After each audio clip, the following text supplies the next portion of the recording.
Hi guys, तो आज हम बात करने वाले हैं about the permanent tissues. No, not permanent. आज हम बात करने वाले हैं अबाउट मेरिस्टेमेटिक टिश्यूज़, और इसके बाद हम ऑफकोर्स हम परमानेंट के बारे में भी बात करेंगे, बट ऑन प्रायोरिटी आज हम मेरिस्टेमेटिक टिश्यूज़ के बारे में बात करेंगे। तो ये है हमारा second lecture of tissues chapter.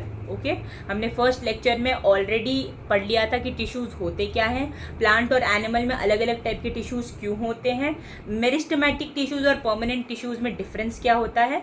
आज हम पढ़ने वाले हैं मेरिस्टेमेटिक टिश्यूज़ के बारे में। तो मेरिस्टेमेटिक टिश्यूज़ कौन से होते हैं? जो डिवाइड करते जाते हैं। तो मेरिस्टेमेटिक टिश्यूज़ के 3 टाइप्स हैं based on their position in the plants. based on their position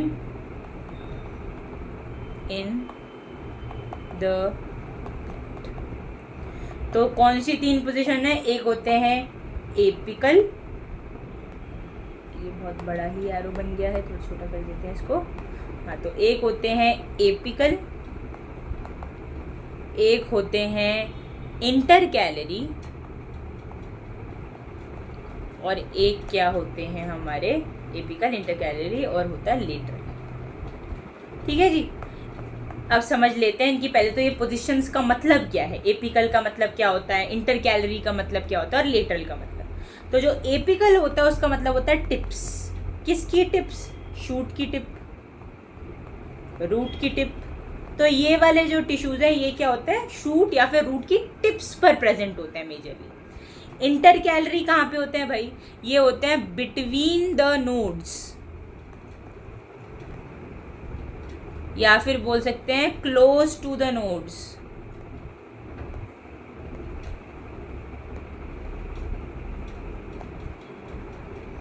और उसके बाद आ जाते हैं लेटरल मेरिस्टम पे। तो लेटरल मेरिस्टम कहाँ पे होते हैं भाई? ये प्रेजेंट होते हैं गर्थ में, मतलब ये जो गर्थ होता है, मतलब जो ब्रॉडर एरियाज होते हैं उसमें प्रेजेंट होते हैं, क्योंकि इनका काम भी क्या होता है? गर्थ को या फिर ब्रेड्थ को या फिर विड्थ ऑफ द प्लांट जो होता है उसको बढ़ाना। तो ये कहाँ पे प्रेजेंट होता है? गर्थ में या फिर broad areas of the plant. ठीक है जी। अब ये आप देख सकते हो, मैंने एक डायग्राम भी यहाँ पे लगाया हुआ है। तो ऐसा सेम बिल्कुल डायग्राम एनसीईआरटी टेक्स्ट बुक में भी आप देख सकते हो, सब कुछ सेम है उसके अंदर भी। तो एपिकल की पोजीशनिंग अगर आप देखोगे तो कहाँ पे दिखा रखी है? एकदम टिप पे दिखा रखी है। तो एपिकल का काम क्या होता है? टिप पे प्रेजेंट है तो इलोंगेशन कराता है ना, वहाँ पे ग्रोथ। टिप्स पे मेरिस्टम क्या कर रहा है? डिवाइड कर रहा है, डिवाइड कर करके फाइनली क्या करवाएगा? ग्रोथ करवाएगा। तो ये कहाँ पे? ग्रोथ इन टिप्स के लिए रिस्पॉन्सिबल है। भले अब वो फिर रूट की ग्रोथ करवा रहा हो सॉइल के अंदर, या फिर वो ऊपर शूट सिस्टम के टिप्स पे ग्रोथ करवा रहा हो। उसके बाद आ जाते हैं इंटरकैलरी मेरिस्टम। इंटरकैलरी, ये देखो, सबसे पहले तो मैंने क्या बोला था? Between the node. तो नोड क्या होता है? सबसे पहले तो ये समझो, नोड वो जगह होती है जहाँ से एक लीफ एमर्ज होती है। तो जैसे मान लो ये स्टेम है और यहाँ से लीफ निकल गई, तो ये जो पॉइंट है इसे हम क्या बोलते हैं? इसे हम बोलते हैं नोड। समझ गए मेरी बात? तो ये जो इंटरकैलरी मेरिस्टम है कहाँ प्रेजेंट होता है? It is present between the nodes या फिर क्लोजर टू द नोड्स। देख रहे हो ध्यान से? इसका काम क्या है? एक तो पहले तो ये समझते हैं इंटरकैलरी मेरिस्टम, मतलब सबसे ज़्यादा कॉमन एग्जाम्पल ले लेते हैं शुगर केन का।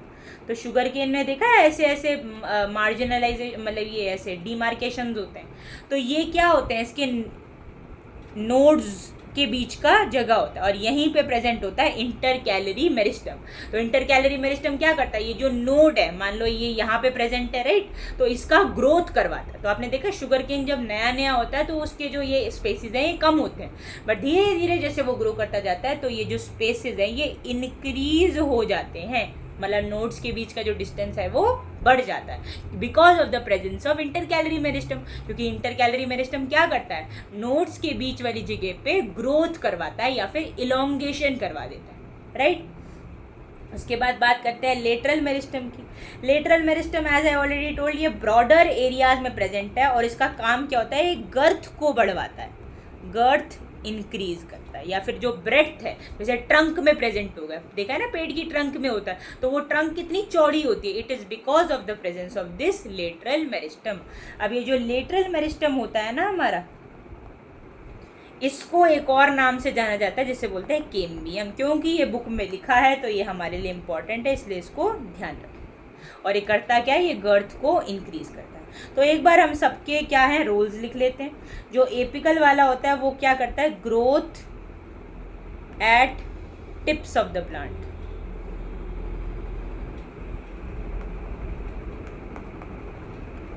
उसके बाद इंटरकैलरी क्या करता है, इलोंगेशन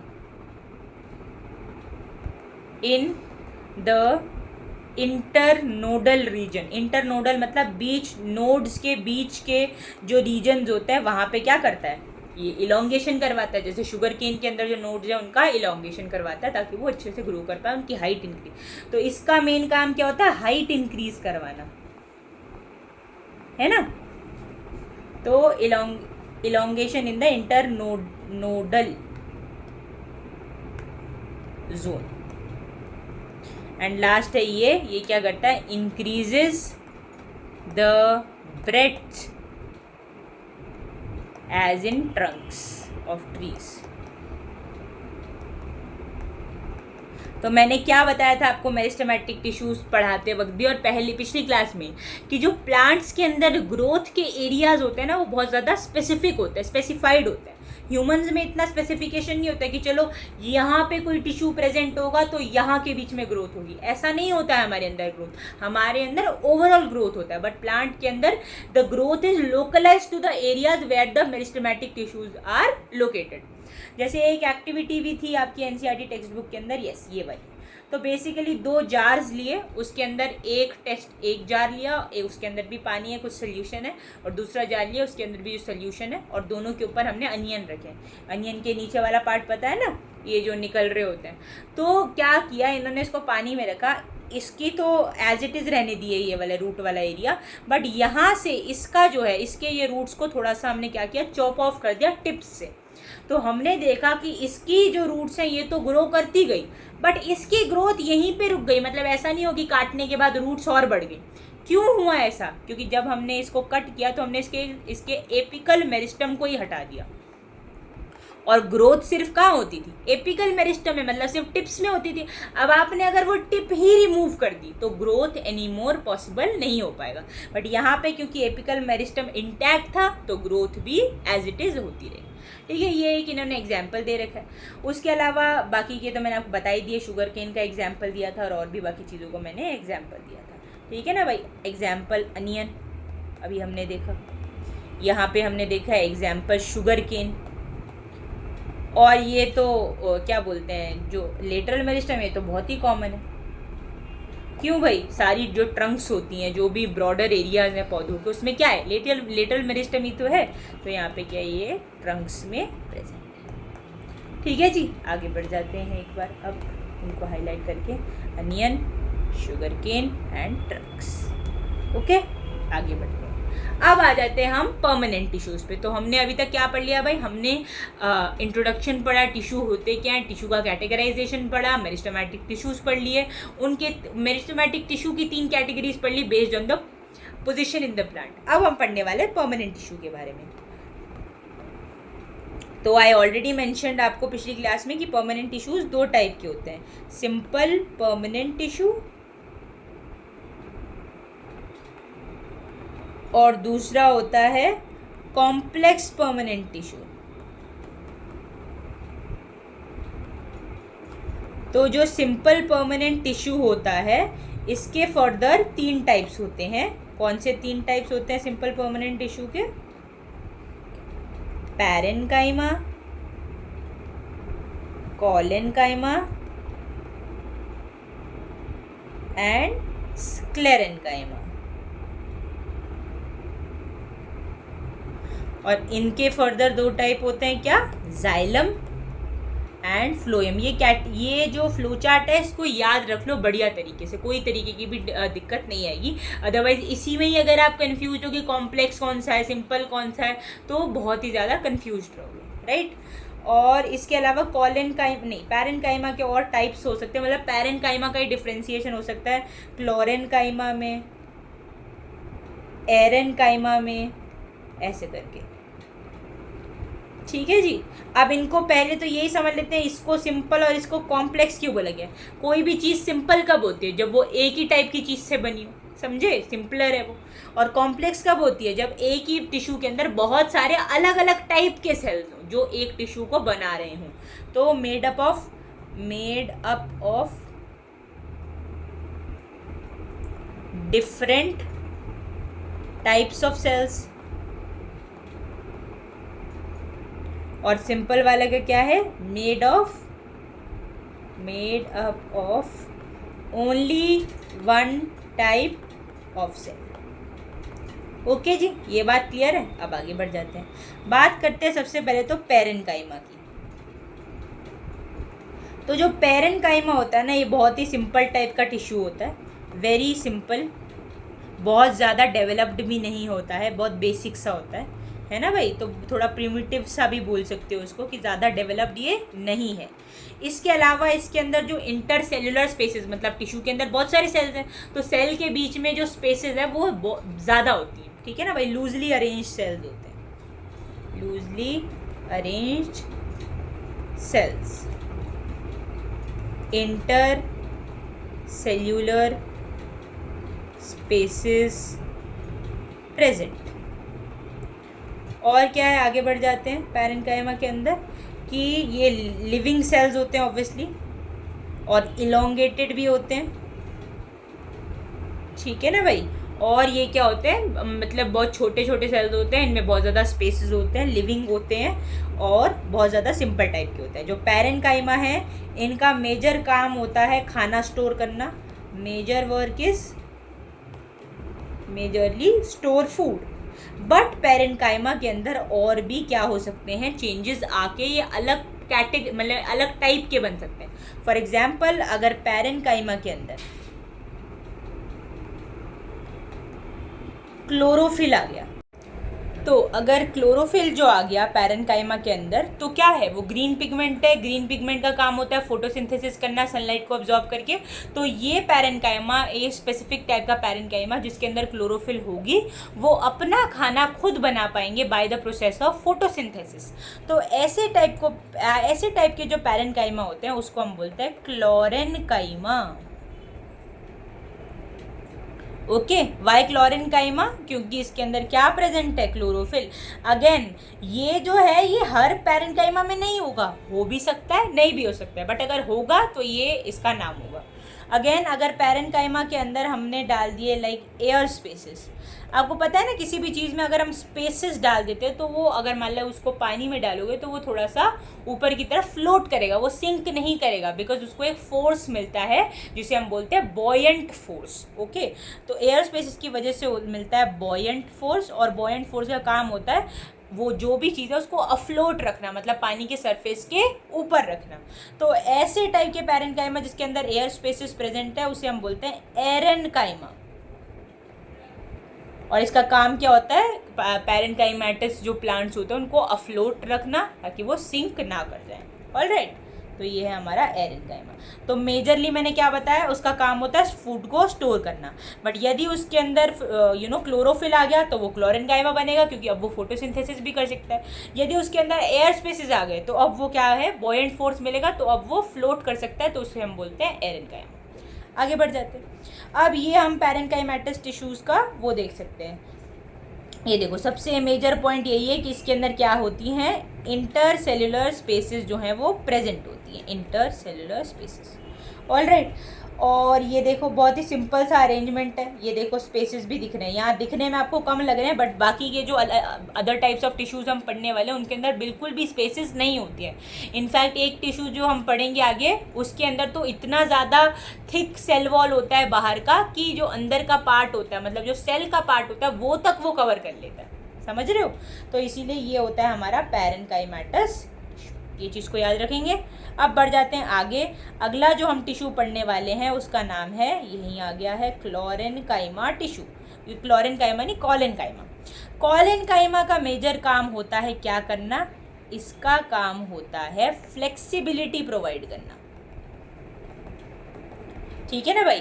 तो जैसे अगर प्लांट बेंड होता है, आपने देखा है जो कुछ प्लांट्स होते हैं जिनके ऐसे टेंड्रिल्स लगे होते हैं, जैसे पी के अंदर भी होता है ऐसा, और भी ग्रेप्स के अंदर होता है, तो वो जो टेंड्रिल्स है वो क्या करते हैं, रैप अराउंड करते हैं किसी भी स्टेम के अंदर, क्योंकि वो बहुत वीक होते हैं, राइट। ऐसा इतना गोल गोल है तो ऑब्वियसली इनके अंदर स्ट्रेंथ बहुत ज़्यादा नहीं है। तो कॉलेनकाइमा टिश्यू इनके अंदर प्रेजेंट होता है, और इसका काम क्या होता है, बेंडिंग करवाने में हेल्प करता है विदाउट ब्रेकिंग द स्टेम। ठीक है, और कहाँ कहाँ बेंडिंग, टेंड्रिल्स की बेंडिंग, मान लो किसी भी तरीके की स्टेम की बेंडिंग, तो उसके लिए ये क्या करता है, एड करता है। बेसिकली क्या प्रोवाइड करता है, ये फ्लेक्सिबिलिटी को प्रोवाइड करता है। एक इम्पॉर्टेंट क्वेश्चन, ये प्रेजेंट किधर होता है, मतलब एग्जैक्टली कहाँ प्रेजेंट होता है। प्रेजेंट होता है ये below the epidermis near the nodes. Nodes अभी मैंने आपको बता ही दिया था क्या होते हैं भाई, नोड्स जहाँ से लीफ एमर्ज करती है। तो ये कहाँ पे प्रेजेंट होते हैं, एपिडर्मिस के नीचे, नोड्स के बिल्कुल आसपास वाले रीजन में प्रेजेंट होते हैं। क्यों प्रेजेंट होते हैं, क्योंकि जो टेंड्रिल्स वगैरह हैं, जो भी चीज़ें हैं मतलब जिसको सपोर्ट की ज़रूरत पड़ सकती है, वो कहाँ होगी, नोड्स पे ही तो होगी, राइट। तो इसीलिए ये वहाँ पे प्रेजेंट होते हैं। इसके अलावा इनके अंदर एक इम्पॉर्टेंट चीज़ ये होती है कि इनके ना इर्रेगुलर सेल्यूलर थिकनिंग्स होती हैं। ये वाले डायग्राम में इतना अच्छे से नहीं दिख रहे हैं इनके थिकनिंग्स, बट मैं अगर आपको अभी एनसीईआरटी का डायग्राम दिखाऊंगी तो उसमें बहुत क्लियरली विजिबल है कि इर्रेगुलर सेल्यूलर थिकनिंग्स है। मतलब अगर मान लो ये सेल है तो इसके अराउंड यूनिफॉर्मली ऐसे सेल वॉल होनी चाहिए, राइट। बट इनके अंदर क्या होता है, एक तो सेल वॉल बहुत मोटी लग रही है, मैं इसको थोड़ा सा पतला करती हूँ ताकि आप समझ पाओ इसे। तो ये हमारा सेल है और ये लेट से हमारी सेल वॉल है, ठीक है। बट इन सेल्स के अंदर क्या होता है, कुछ कुछ जगहों पे इरेगुलर सेलुलर थिकनिंग्स हो जाती है, मतलब कुछ कुछ जगह पे बहुत ज़्यादा ऐसे थिक सी सेल वॉल प्रेजेंट होती है, ऐसे करके, ठीक है भाई, ऐसे प्रेजेंट होती है। तो ये भी प्रोटेक्शन का ही काम होता होगा इसका भी ऑब्वियसली। तो ये जो सेल्स को अगर हम व्यू करेंगे तो ये इनका बहुत यूनिफॉर्म नहीं होता आउटर सरफेस, वाई, बिकॉज कुछ जगहों पे ऐसे सेलुलर थिकनिंग्स प्रेजेंट होती हैं, ठीक है ना भाई। मैं अभी आपको एनसीईआरटी का ये देखो, ये रहा, ये देख रहे हो, ये हमारा कॉलेनकाइमा है, तो इसके अंदर क्या है, ये इरेगुलर सेल्युलर थिकनिंग्स है। तो ये बहुत क्लियरली विजिबल होती है, क्योंकि ये जो सेल है इसको एक थोड़ा सा रफ सा एक क्या बोलते हैं, दिखता जो है वो थोड़ा रफ सा है। उसके अलावा हाँ, yes I guess we have covered everything इसके अंदर कॉलेनकाइमा के अंदर। और ये यहाँ पे भी कॉलेनकाइमा दिखा रखा है कि यहाँ पे, और हाँ, क्योंकि ये सेलुलर थिकनिंग्स प्रेजेंट होती है तो इनमें ना के बराबर क्या स्पेस ही नहीं है, बिल्कुल देख रहे हो, नो स्पेस एट ऑल, बहुत ही कम या फिर एब्सेंट स्पेसेस होती हैं एज कम्पेयर टू पैरेन्काइमा जिसके अंदर जो थी वो स्पेसेस थी। तो इनके अंदर no cellular intercellular space, cellular space. Okay जी, अब आ जाते हैं हम अपने स्क्लेरेनकाइमा पे। तो हमने अभी तक पैरेन्काइमा पढ़ लिया, पैरेन्काइमा के टाइप्स पढ़ लिए, अब हमने कॉलेनकाइमा भी पढ़ लिया, अब हम पढ़ने वाले हैं स्क्लेरेनकाइमा। तो स्क्लेरेनकाइमा क्या होता है भाई, स्क्लेरेनकाइमा, और हाँ एक इम्पॉर्टेंट बात कि ये जो कॉलेनकाइमा होता है ये भी लिविंग प्लस इलोंगेटेड सेल्स का बना होता है, ठीक है जी। तो पैरेन्काइमा भी लिविंग एंड इलोंगेटेड सेल्स का था, लिविंग सेल्स का था बेसिकली पैरेन्काइमा। तो collenchyma living and elongated cells का बना है जिसकी इरेगुलर सेलुलर थिकनिंग्स है। और अगर हम बात करते हैं स्क्लेरेनकाइमा की तो ये बना होता है डेड सेल्स से। तो इससे ही समझ आ गया, अगर वो डेड सेल का बना है तो इसका मतलब इसका मेन काम होता है सपोर्ट प्रोवाइड करना, ठीक है जी, सपोर्ट प्रोवाइड करना ताकि प्लांट जो है वो एंकर रहे, मतलब ऐसे बिल्कुल फ्लिम्जी सा ना हो, उसको सपोर्ट दे। तो स्क्लेरेनकाइमा के अगर अंदर हम देखेंगे तो इसकी जो सेल वॉल है ये बनी होती है एक स्पेसिफिक टाइप की चीज़ से जिसे हम बोलते हैं लिग्निन। लिग्निन क्या होता है, बेसिकली एक सेल वॉल का ही कंपोनेंट होता है जो स्ट्रेंथ प्रोवाइड करता है। तो एज आई ऑलरेडी मेंशन कि ये डेड सेल से भी बना है, इसकी सेल वॉल में लिग्निन भी प्रेजेंट है। तो इसका काम क्या होगा, इसका काम होगा प्रोटेक्शन का, सपोर्ट का, ये सब काम होंगे। तो लिग्निन कहाँ प्रेजेंट होता है, इसकी सेल वॉल में प्रेजेंट होता है, और काम क्या होता है, सपोर्ट प्रोवाइड करता है प्लांट। क्या ये बात क्लियर है। तो अब इनके अंदर क्या सीन होता है ना कि इनका ये लिग्निन जो है ये इतना थिक हो जाता है, क्योंकि सेल वॉल के अंदर ऑब्वियसली सेल वॉल तो बहुत मोटी होती है, और उसके बावजूद भी इनके पास क्या है, लिग्निन है। तो इनका लिग्निन कभी इतना मोटा हो जाता है कि जैसे मान लो ये इनका सेल है, तो ये इतना मोटा हो जाता है कि ये अंदर भी आ जाता है ये वाला पार्ट, और सेल का जो अंदर का ल्यूमेन है, अंदर का जो पार्ट है वो बहुत ही नैरो हो जाता है और ऑलमोस्ट कवर कर लेता है यही लिग्निफाइड सेल वॉल। तो स्क्लेरेन्काइमा टिश्यूज डेड सेल से बना है। सेल वॉल के अंदर लिग्निन है। लिग्निन की जो सेल वॉल है वो बहुत ज़्यादा थिक है टू एन एक्सटेंट कि जो सेल है उसका ल्यूमेन बहुत ज़्यादा नैरो हो जाता है। अब बात आती है प्रेजेंट कहाँ होता है। ये प्रेजेंट होता है स्टेम में, ये प्रेजेंट होता है near vascular bundle. Vascular bundle यानी कि जाइलम और फ्लोएम की बात कर रहे हैं, वेस्क्यूलर बंडल में प्रेजेंट होता है। और उसके अलावा ये प्रेजेंट होता है, अच्छा हाँ, कोकोनट के अंदर आपने देखा है जो बाहर का उसका झालर झालर जैसा होता है ब्राउन कलर का, जो कोकोनट के हेयर्स होते हैं ब्राउन वाले के, वो जो होते हैं they are made up of sclerenchyma only, वो क्योंकि वो डेड होते हैं। तो कौन बनाता है, उनको बनाता है ये हमारा स्क्लेरेन्काइमा। ठीक है भाई, आगे बढ़ जाते हैं। तो स्टेम में प्रेजेंट होता है, present in stem near vascular bundle. उसके अलावा आउटर कवरिंग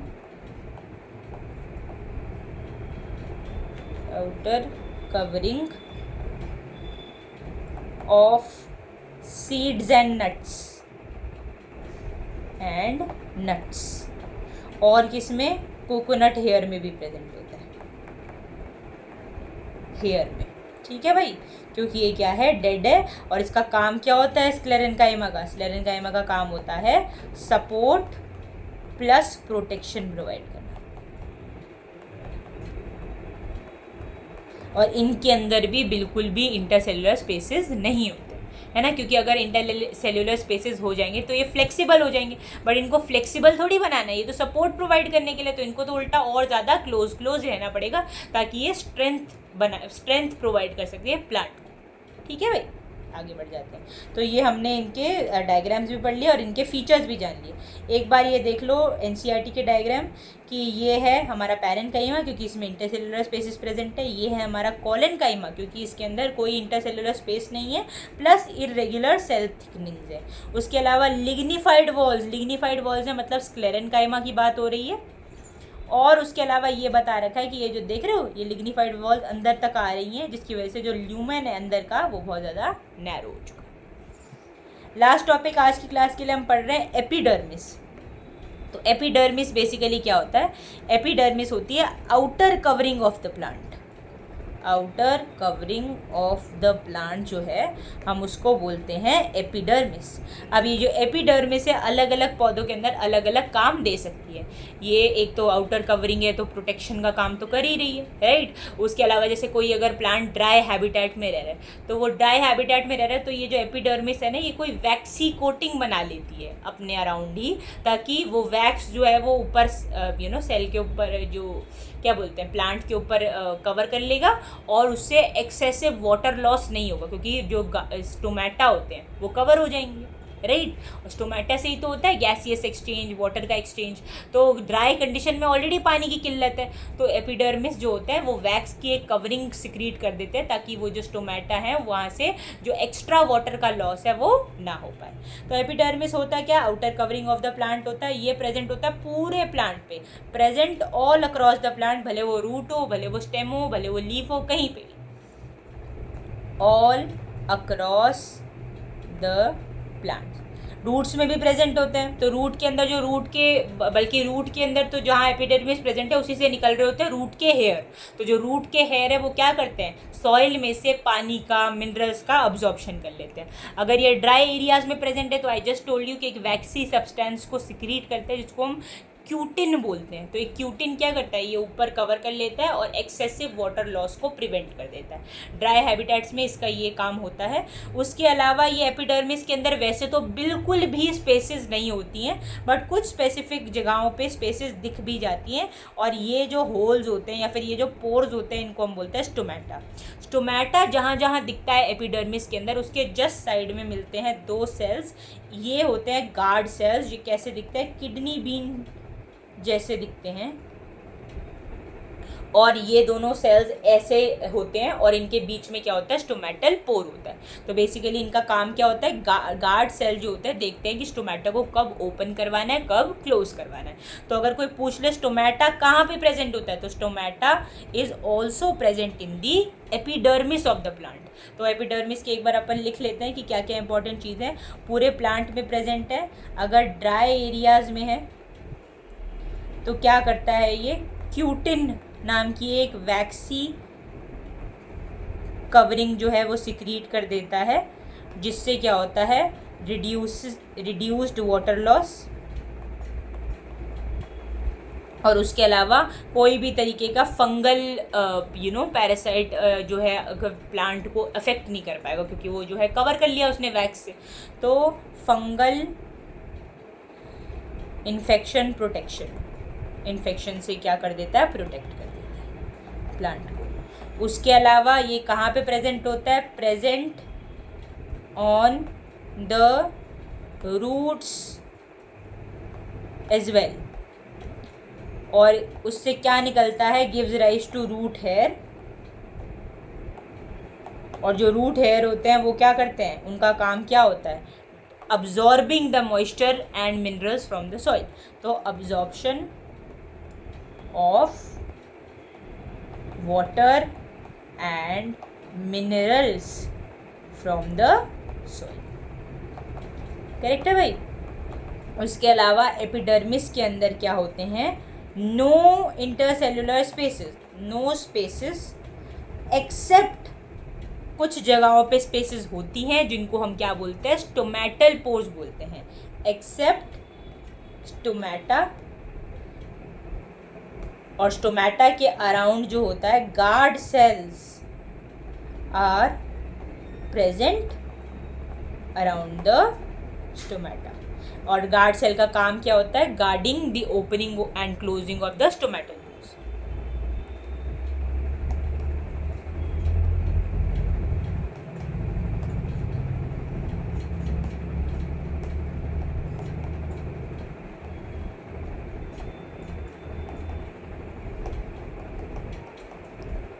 ठीक है जी।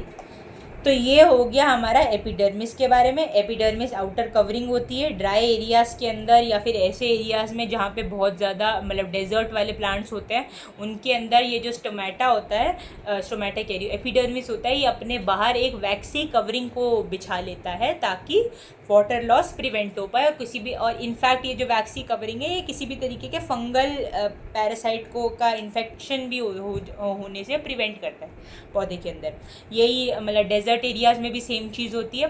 Aerial parts of the plant जो होता है, मतलब जैसे लीव्स होगी, उनके अंदर स्पेशली ये प्रेजेंट होते हैं, क्योंकि वहीं से लीव्स में ही तो प्रेजेंट है स्टोमेटा, तो वहाँ से वाटर लॉस को प्रिवेंट करवाने के लिए वहाँ पे ये वैक्सी कवरिंग को सिक्रीट कर देते हैं। उसके अलावा रूट्स के अंदर भी प्रेजेंट होते हैं। रूट हेयर जो होते हैं वो क्या करता है, पहले तो area for absorption of water and minerals बढ़ा देते हैं, और उसके अलावा ऑब्जॉर्प्शन करने का काम होता है वहाँ पे। एपिडर्मिस के अंदर जनरली कोई स्पेसेस नहीं होती हैं, बट कुछ कुछ पोर्स जो हैं वो उनके अंदर मिल सकते हैं, और ये जो पोर्स होते हैं इनको हम क्या बोलते हैं, स्टोमेटा। स्टोमेटा जो होता है एपिडर्मिस के अंदर ही प्रेजेंट होता है, और स्टोमेटा के आसपास दो किडनी शेप्ड सेल्स होते हैं जिन्हें हम गार्ड सेल्स बोलते हैं। गार्ड सेल्स का काम होता है guarding the opening and closing of the stomatal pore. तो सेल कब, जो स्टोमेटा है वो कब ओपन होगा, कब क्लोज होगा, ये कौन इंश्योर करता है, गार्ड सेल्स ही इंश्योर करते हैं। उसके अलावा ये दिखा रखा है कि एपिडर्मिस है, बीच में स्टोमेटल पोर है, और ये बगल में क्या है, इसके गार्ड सेल्स है। क्या इतनी बात क्लियर है। अब एक इम्पॉर्टेंट क्वेश्चन है कि अगर प्लांट कोई बूढ़ा हो रहा है तो, और वो कोई एक प्लांट है जो जवान है, तो उसमें क्या डिफरेंस होगा, मतलब young plant and old plant में मेजरली क्या डिफरेंस होगा। तो एक मेजर डिफरेंस तो उनके एपिडर्मल लेयर में ही होगा। यंग प्लांट के अंदर क्या प्रेजेंट होता है, एपिडर्मिस प्रेजेंट होती है, एपिडर्मिस इज प्रेजेंट। बट जो ओल्ड प्लांट होता है इसके अंदर जो एपिडर्मिस है वो रप्चर हो जाती है। तो बेसिकली ये बहुत इंपॉर्टेंट है, इसको ध्यान से सुनना क्योंकि ये आगे की क्लासेस में भी आता है। तो जैसे मान लो ये हमारी एपिडर्मिस है, ये हम एपिडर्मिस मान लेते हैं।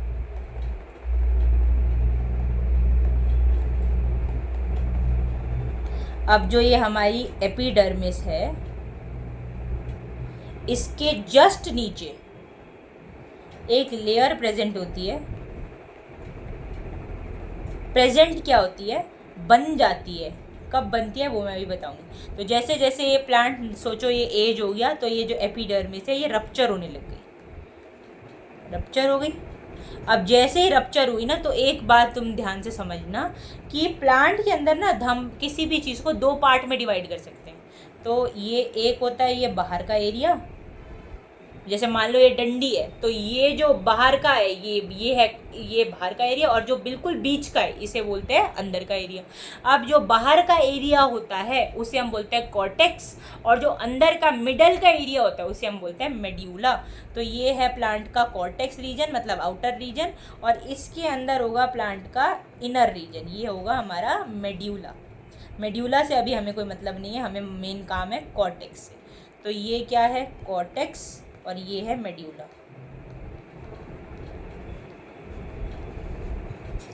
अब ये जो कॉर्टेक्स होता है ना, इसके जो कुछ सेल्स होते हैं, ये क्या करते हैं, एक लेयर बनाते हैं अलग से, और ये लेयर का नाम क्या होता है, और ये कब बनती है, लेयर हमेशा से नहीं प्रेजेंट होती है, जब एपिडर्मिस रप्चर होता है तब ये लेयर का फॉर्मेशन होता है, और इसे बोलते हैं हम सेकेंडरी मेरिस्टम। अब ये जो सेकेंडरी मेरिस्टम होता है, इसका एक और नाम होता है जिसे बोलते हैं फेलोजेन। अब क्या करती है, ये कुछ सेल बनाने शुरू करती है, डिवाइड करना स्टार्ट करती है, और कुछ सेल बनाती है बाहर की तरफ, अपने ये बनाती अंदर की तरफ भी है, बट उससे हमारा कोई लेना देना नहीं है। अभी हमें बस बाहर के सेल्स से मतलब है, और यहाँ पे वो सेल्स बनाती है जिन्हें हम बोलते हैं कॉर्क। ये अपने बाहर की तरफ कुछ सेल्स बनाएगी जिसे हम बोलते हैं कॉर्क रीजन। और कॉर्क किससे मिलके बना होता है, डेड सेल्स से मिलके बना होता है।